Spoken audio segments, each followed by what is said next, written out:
Hi, everybody. Welcome to the SLG Book Club review. We're going to be covering Atomic Habits by James Clear.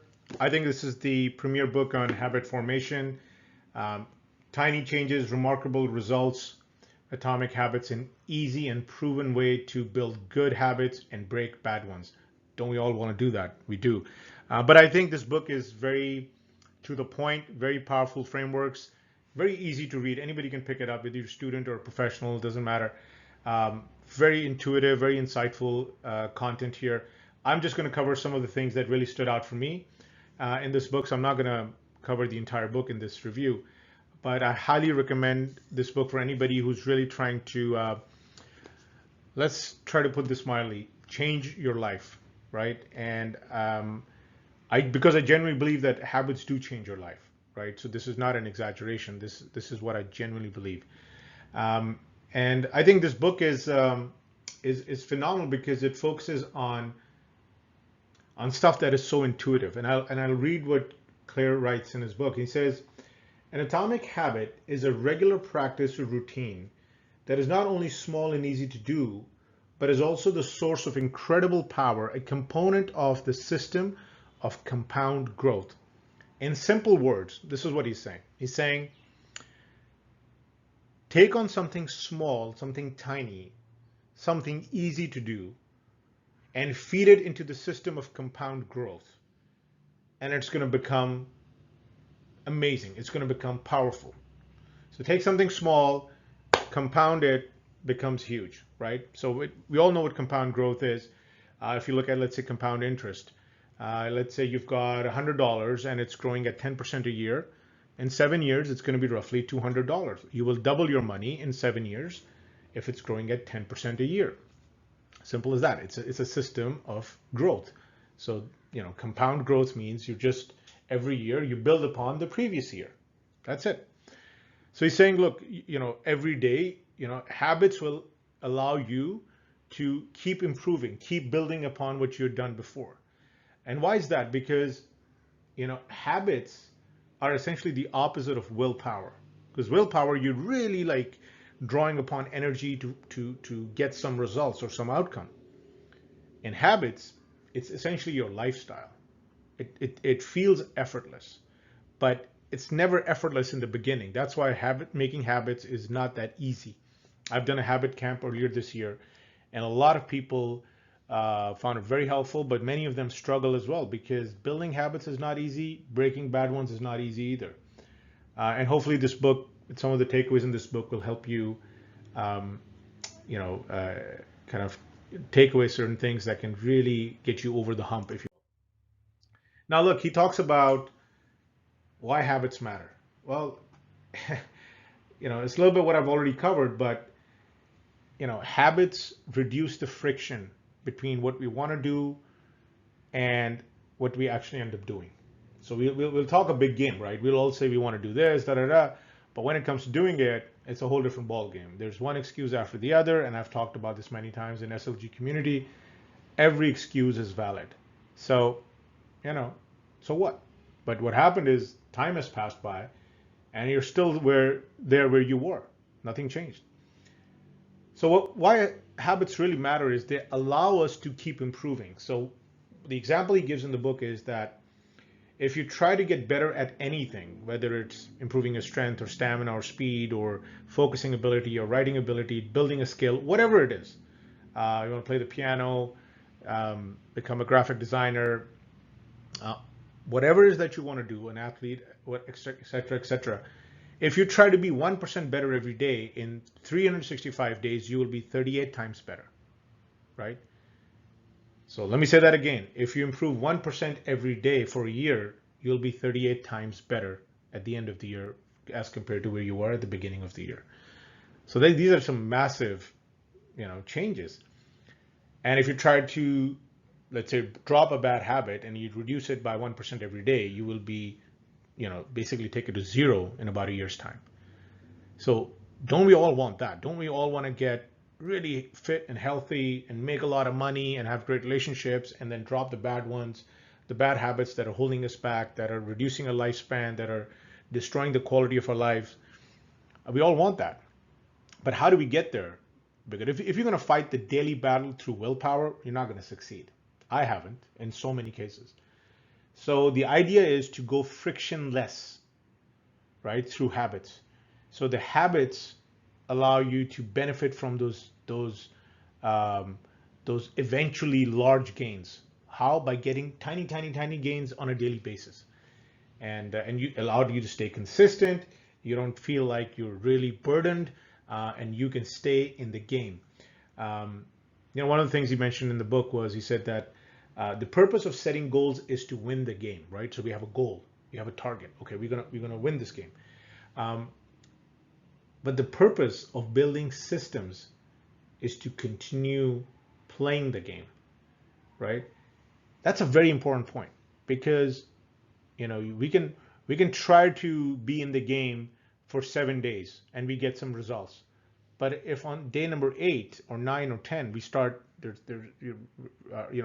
our momentum starts getting shaky, or we just get distracted and we just kind of go off track, then everything that we had really done is basically for naught.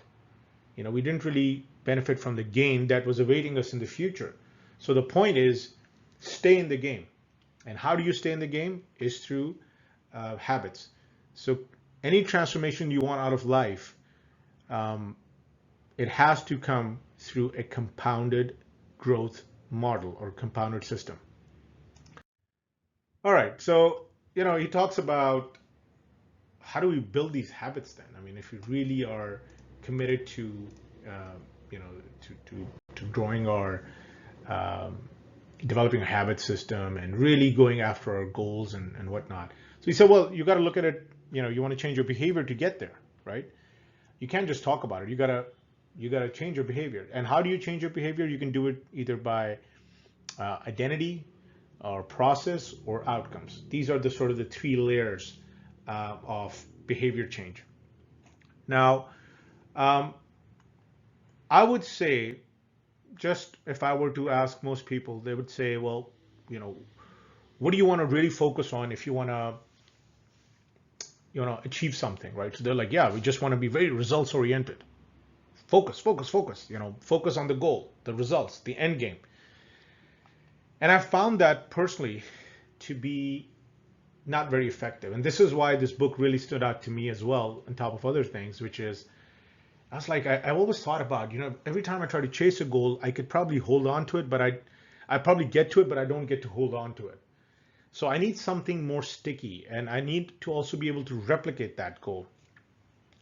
So then the next stage was, well, you should be very process oriented, and it makes a lot of sense. You shouldn't focus on the end result. You should focus on the process that gets you the end result, and which is great. But at the same time, it's still not that easy to follow the process, right? I mean, it's still taxing on your body, on your mind.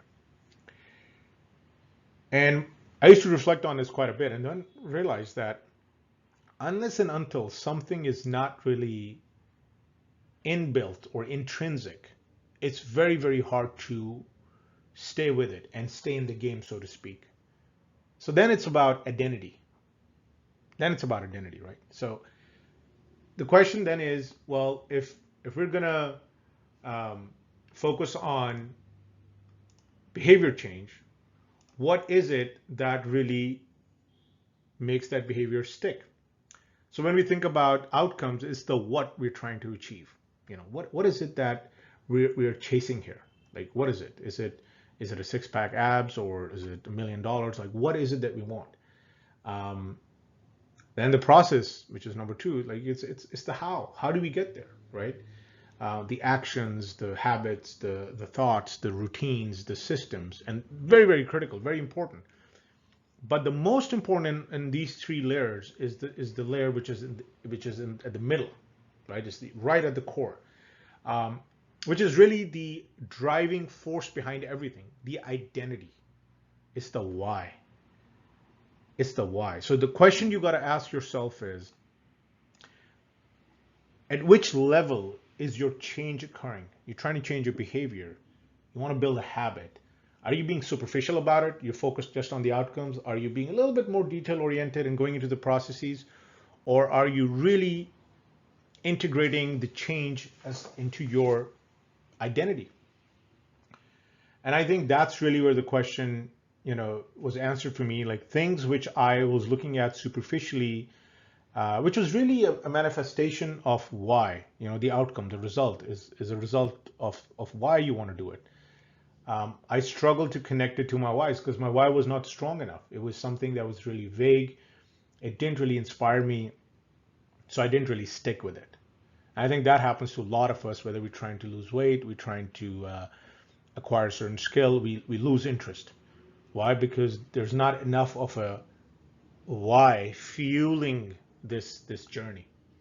So, he talks about, look, you can do it two ways. You can do it sort of the outside in process, which is outcomes, and then you go to the process, and then you go to the identity part. So it's like a 3-2-1. That's one way of looking at it. And the other way of looking at it is, do it inside out, which is identity is first, so it's 1, 2, 3. And that's the way I would suggest that we look at building these habits. If you really want a habit to stick, just remember that identity-based things or changes stick. Outcomes-based don't. Identity is something, it's a part of you. You live it, breathe it, eat it, drink it, you feel it, you think it all the time. It's very hard not to be in the moment when something is really integrated with you. But it's very easy to go off centered if something doesn't resonate very strongly with you. If it's about a certain goal, a certain target, we can probably hit it, but probably not going to stick with it. So if you want to really change your behavior for good, so you're not in this vicious cycle of just, yo-yoing through things, then identity is the most important aspect. Start with your identity.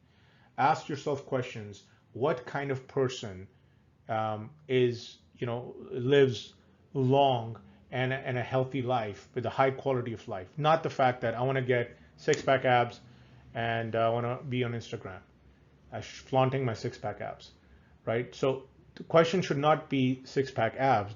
The question should be, what kind of person lives a healthy and happy life, right? That's the real question. So it's a more of an identity question rather than saying that six-pack abs is going to bring you happiness and wellness and joy. So again, it goes back to ask yourself what your why is. Why do you want this habit in your life? Why are you sacrificing or making sacrifices to do X versus Y? Very, very important. Okay. So now, something he talks about, which, is a very simple framework, which is about habit formation. So now we know how to think about the behavior change. We, like I said, focus on identity. Well, let's look at how habits are actually formed.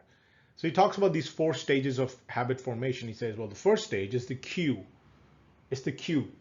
And that's basically a trigger. It could be a visual cue. It could be a smell. Basically it triggers you or triggers your habit. So let's say there's a friend of mine. He absolutely loves chocolate chip cookies. So he'll see a chocolate chip cookie. He has to eat it. Doesn't matter if he's full or not. He has to eat it because the cue is visual. Is like, yep, I got it. The cue triggers the brain that the reward from this cookie is available, right? Because the reward is this, like you feel this sugar rush and it tastes really awesome. It melts in your mouth. It's fantastic. So the cue says cookie, great taste, great feeling for those, that moment. So the cue is about, I see it. The second stage is, this is the motivational force behind every habit, which is the craving. It's like, oh man, I like it. I like it. This is something I definitely want to dabble in, the cookie, because at that stage, your brain says, okay, your state is about to be changed. Okay, when you have this cue, when you have this cookie, this will change your state, right? So you need to think about acquiring whatever that is, because your state is going to change, and you will have a reward from that change of state. Okay, so let's say right now you're feeling, like average, normal, and then if I have the cookie, I'll feel great. It'll make me happy. So that's a change of state. So that's the craving part of it. Okay. Now, one thing, yeah. So I think that when you go from now you've got the cue and the craving, right? Now the question is, okay, I see it, I like it. Uh, what's my response? So the response is the actual habit that can take it from, a thought or an action. Like what do we do now? Like, what do we do with this thing? We've got the signal, it's out there. What do we do? And that's the part that I wanted. So now your action kicks in. Let me take a few steps to that cookie, or so it's this. I like it. I see it. I like it. I want it. Now you're in the response phase. Now you've gotten the cookie. You eat the cookie, and now it's like the reward. Yeah, that's your goal, right? That's the goal of every habit. The habit has to deliver the prize, the reward. So now you've had the cue, the craving, the response. You've gotten the thing that you wanted, and it's given you the result, the reward, and you feel great. It's like, wow, this is so tasty. The state change that I was looking for has finally happened, and the reward is there, and the habit has done its part. Habit has done its job. Now the thing is, that's just the sort of the linear process. But what really happens is that the brain then connects the reward to the cue. It says, I feel good when I eat this. So it says goodness equals cookies, cookies equals goodness. So now when you add reward, it doesn't stop there. There's a cue, there's this sort of the loop that comes back and goes back into the cue, and then the whole cycle repeats itself. That's why we get so hooked to certain things, sometimes without even realizing it, because we're not even mindful that we're eating so many things that are unhealthy. And it's because of the brain linking the good feeling to, let's say, a less than good nutrition, right? So the job of the habit is to deliver the reward, and then the habit reinforces the connection between the reward and the cue. So you don't have to think about it now. You don't have to, you say, anywhere I see cookie, it's good for me. And it's not. But that feeling that you're getting, that reward, that payout that you're getting, you're just hooked on that. So you're unfortunately tied to that kind of long-term negative reward, even though short-term you could feel great about it. All right. So, then Clear talks about what are the laws? How do you develop these habits? Now we've figured out what the sequence is, what the loop is, the habit loop looks like. And he says, look, basically you've got to play with these 4 quadrants. What you really have to do is you have to make the cue very obvious. Whatever you want to do, something positive that you want to do, you want to associate something that you want to build, some good habit you want to develop. You want to make it very obvious to you. You want to be clear about it. That, let's say, if you want to go for a walk, and I know some people who still struggle to get themselves to break away from work or family life and take about 40-45 minutes for themselves. But you got to make it very obvious that this walk is my gateway to goodness. Be very clear about it, right? The next thing you need to do is you need to make it attractive. It has to feel great to you. So, you have to sort of think about when I walk, I feel strong. I'm out there. I'm breathing fresh air. I'm burning calories. It's helping me digest my food. You've got to make it worth your desire, if you will, right? And the next one is a response. You've got to make it easy, right? If somebody told me, it's like, look, I live on the 13th floor in this apartment complex. For me to walk all the way down, like get in an elevator and come down, and then go for a walk is a bit tough. So I said, well, before you come home, is there a way that you can just put on your sneakers and the parking lot and then just go for a walk then, and then you go back to your apartment? And he's like, yeah, I mean, I didn't think about that. Just make it easy, make it easier to acquire. And then you've got to think about, you got to make it satisfying, right? The reward part. Because once you've done it, what do you want? You want to feel this sense that you've accomplished something. It feels great, but you've also accomplished something and you're moving towards a better state long term. And you can do this by obviously being mindful about it. That's one way to do it. Having a nice group of like-minded individuals who are also looking to go for a walk. And when you're all in this sort of same boat, if you will, it gives you this additional satisfaction, this additional reward, this additional dopamine kick. And once you have that goodness, that feeling, your brain is going to connect that reward back to the cue, right? So then you're going to start looping into the walk habit, right? And so that's basically how you do it, right? That's how you develop a new habit. And if you want to say, well, remember, obvious, attractive, easy, satisfying, but what if I want to break a bad habit? Because a lot of us struggle with bad habits that have been there for ages. Well, it's basically the reversal. You basically drop a bad habit by making it invisible. So if you don't want to eat cookies, don't buy cookies. Don't bring them into your home. And if there's a craving attached to it, associate the damage it can maybe causing your organs, or your heart, or your sugar levels or insulin spikes and all that. So you can sort of associate negative outcomes with that to make it make your craving go down or make it unattractive. And on the response side, make it really hard for you to be able to go and access it. So have accountability with somebody, and somebody says, no, you know what, we don't have cookies and we're not going to go get cookies. Make it difficult for yourself to be able to make that happen, even especially when we are craving a big time. And then the final thing would be just the reward side of it. Just make it, just make it not unsatisfying. It's not something that you really need. It's something that others also around you are supporting you against. So you don't want to be in this position where, just the sugar rush, for instance, in the case of cookies, costs you, let's say, social capital. So you're around people and you're like, this guy doesn't really have enough willpower to get through this, because there is an element of willpower in the beginning when you're trying to make habits.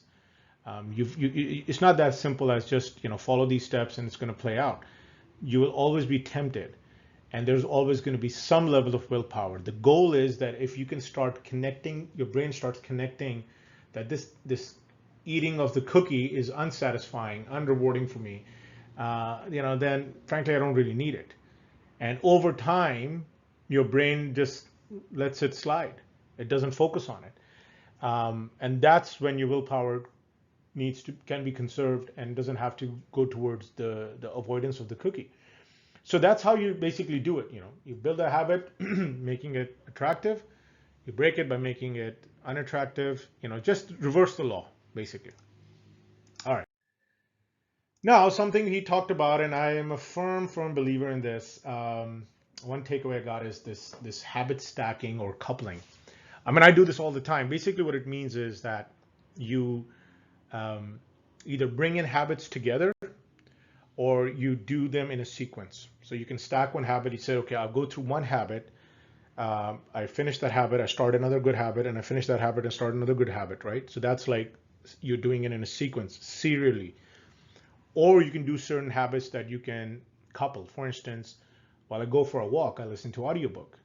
After waking up in the morning, I'll do 10 push-ups. So going for a walk is one habit, listening to the audiobook is another habit. So if I can do them together, I can couple them, right? So now you got two good habits together.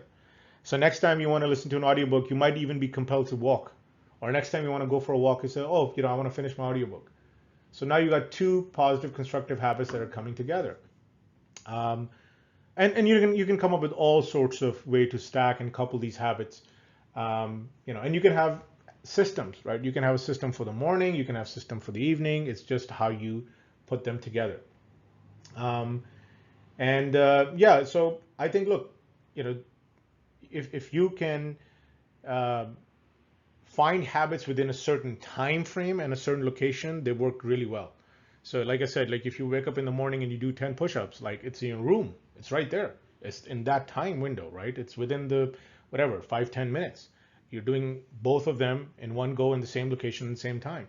So you're not like thinking about, oh, I haven't done my push-ups for the day, and this is constantly like, feeding on your mind and causing you all sorts of unnecessary stress. So habit stacking, habit coupling, I found it to be a fantastic way to get things done.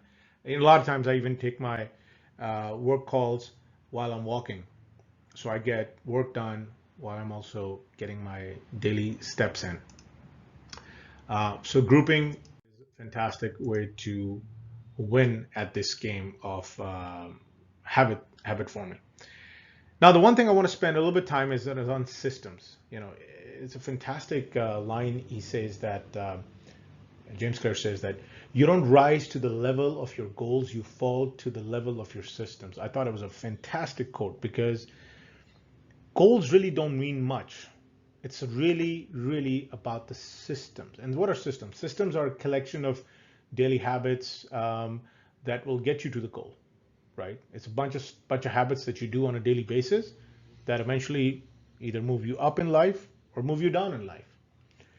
And and I feel like when we have poor systems, bad systems that don't really support our cause or where we want to do in life, um, they tend to, it's very hard to overcome them. It's very hard to, like it said, it's very hard to outwork a bad diet, right? So I would say it's very hard to overcome a bad habit system.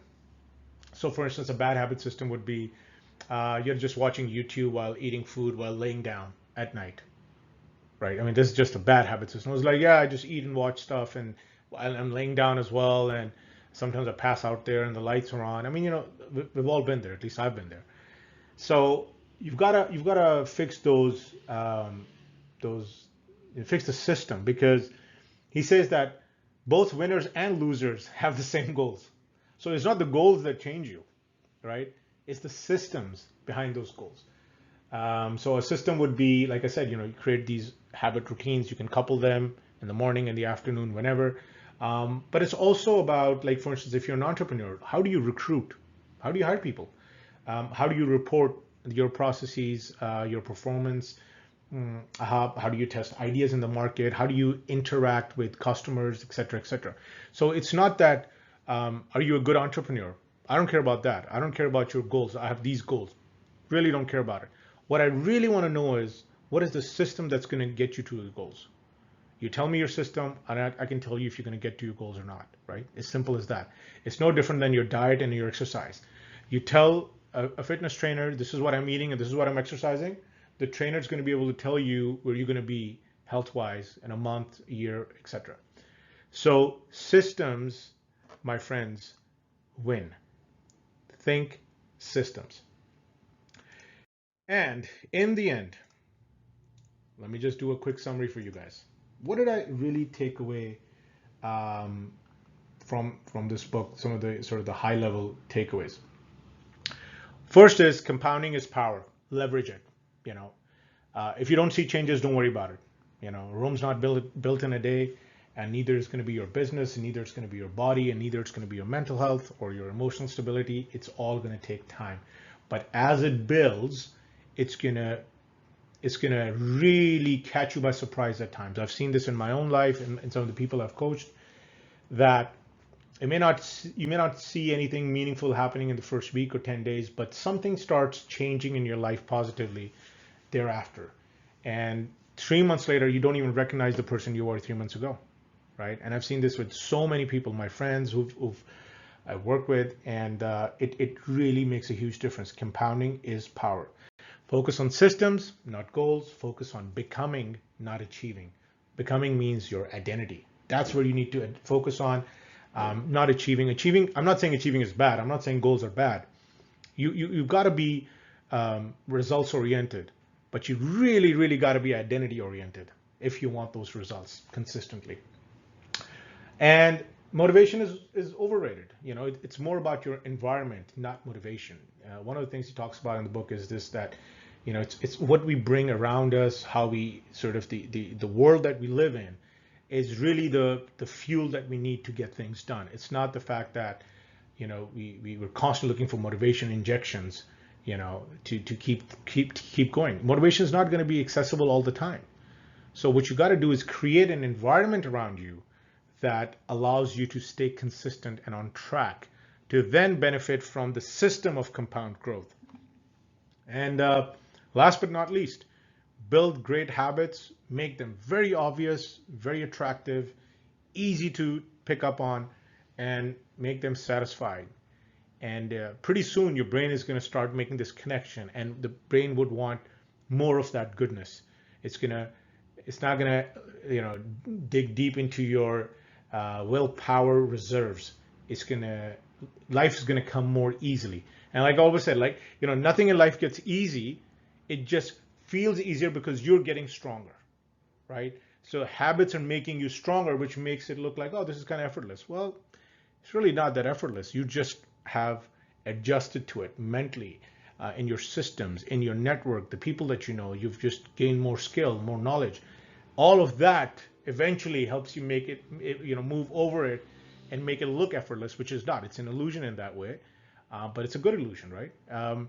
The reality is that you have been getting stronger gradually all along in so many different ways. And look, that's the real power of habits. One last thing I would just say is that two things I would say, and I will just quote James Clear on this. The first thing he says that the ultimate form of intrinsic motivation is when a habit becomes part of your identity. So I would say, the habit and you are one and the same. That's really where you don't need extrinsic motivation. It's all intrinsic. That's number one. And this other quote that he said really stuck with me as well. He said, the real reason habits matter is not because they can get you better results, although they can do that, but because they can change your belief about yourself. I thought that was powerful, because habits can actually end up making you believe in yourself, that you can do whatever you want. If you put your mind to it, you stick with it, you can. This is a level of sort of self-awareness. It's a level of self-accountability, self-love as well. And it's a way to really connect with yourself in a new light altogether. Habits will get you results, but they will also help you believe in yourself more. And I think if there was a reason to pick up a good habit, maybe a little bit of self-belief we can get from all this, self-confidence, then why not, right? So again, highly recommend this book. If you guys have any thoughts or questions around it, do let me know. And everybody I talk to, I keep pushing this book forward. Even my son is 14 years old, mashallah. So thank you very much for your time, and we will see you in the next one. Thank you.